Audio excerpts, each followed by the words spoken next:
In order to improve long-term performance, companies today face an imperative to undergo innovative change. Henrik Bresman, Associate Professor of Organizational Behavior at INSEAD, has co-authored a paper that may make you see innovative change in a whole new way. He joins me now on INSEAD Knowledge. Thank you for being here. Thank you very much for having me. Your paper proposes a fairly big shift in the way companies approach innovative change. First of all, why is such a shift necessary? Well, many reasons really, but probably the most important reason is this. Most of the models that we use today is premised on this idea that we know where to go. But in fact, in today's world, we often don't know where to go. In fact, in addition to the challenge of not knowing where to go, we often don't know where we are. So let me give you an example, a recent example from a senior executive at a large car company that I spoke to. He confided in me that all these industry trends, self-driving cars, sharing cars, electrification, all of these trends, he didn't know where this is taking the industry and his company.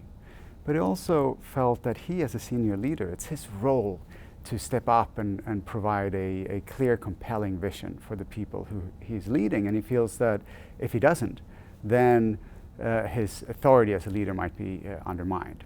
And so what I and my co-author on this paper, we suggest is that these leaders, they should not take upon themselves to lay out the vision, come out with a vision. It's not realistic, and it can even be counterproductive. So you propose what you call a multi-level, multi-team approach. What does that look like? That's right. So the starting premise of our model is that what we call the three fundamental change tasks, which is first discovering a set of change options, second deliberating about them, and third embedding them, needs to be distributed throughout the organization. It needs to be taking place at the same time. Now, this process requires organizational learning, which fundamentally takes place in teams. And so, given our suggestion that we need modularity, which means all of these three fundamental change tasks, they need to take place at the same time, well, that means that we need a set of teams, systems of teams that engage in these tasks simultaneously at the same time throughout the organization. And what does this look like in practice? Is there an analogy you can use? Right, so we actually use the analogy of orchestrating change in our title, and that's not a coincidence. It would look like an orchestra. Different groups work on different change tasks at the same time. And then let's remember, leading change is exhausting. So just like in an orchestra where subgroups of the orchestra, they get to rest from playing music at times, in our model there will be groups and teams that get a chance to rest from this very exhausting work of leading change. How much freedom in this model would the frontline teams have, and what role does the senior team play? So this is a very good question, because there is a risk in our model for chaos, in that now the senior team no longer is in the role of providing the vision, finding the vision and setting it out. But they still have a very important role to play.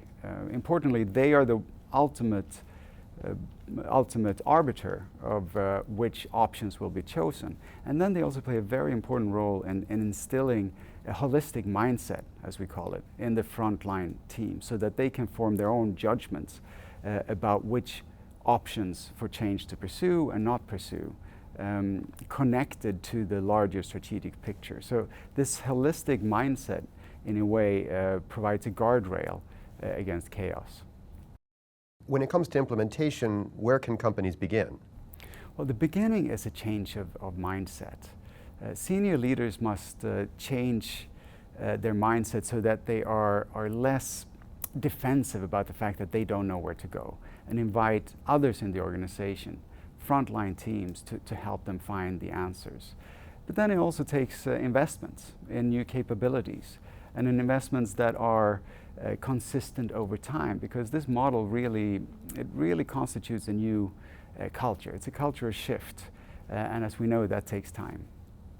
And have you had any firsthand experience with implementation of this model? As INSEAD faculty, we're very privileged to working with the leaders in most industries, leading organizations who very much would like to stay in the lead, and that means that they are open to innovation. And so in our executive programs with these organizations, they are very open for us to bring in our research. So in fact, at least in part, this model comes from work we've done with organizations here at INSEAD, where we implement and introduce these systems of teams, which is central to our model, as part of these programs. And when this works, it generates change options which then are implemented after the program. And when it really works, well then this plants a seed for a larger cultural shift towards a more innovative culture. In other words, the great news is that by training systems of teams across the organization and across levels, and with the support of the top team, we can help build a web of innovative change that lasts for the long term. Thank you very much, Henrik Bresman. Thank you very much.